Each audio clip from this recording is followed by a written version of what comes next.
شک داری. وای از دل به پاد نشستون تنهام کرد.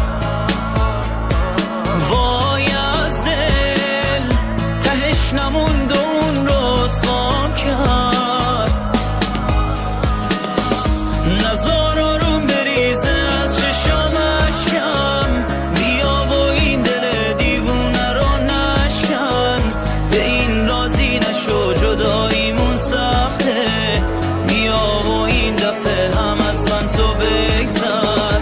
نزار آروم بریزه از چشام اشکم، بیا و این دل دیوونه رو نشکن. به این راضی نشو جداییمون سخته، بیا و این دفعه هم از من تو بگذر.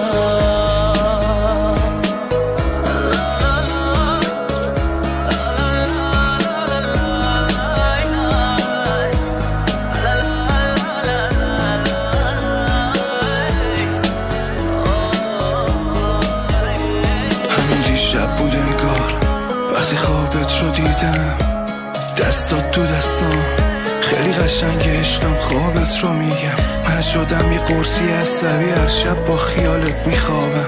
این بازی کلافم میکنه، هرچی که پیش میرم تش میبازم.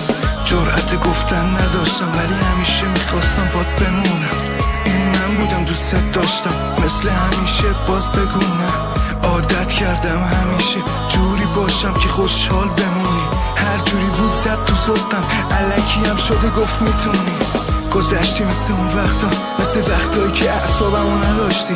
یه وقتایی که دیوونه میشدم میخواستم اصلا نباشی. نمیخواستم تموم شه این دنیایی که باهات ساخته بودم. نمیخواستم تموم شه ولی اون که فکر میکرده باخته زود رفت. نزار آروم بریزه از چشام اشکم، بیا و این دل دیوونه رو نشکن.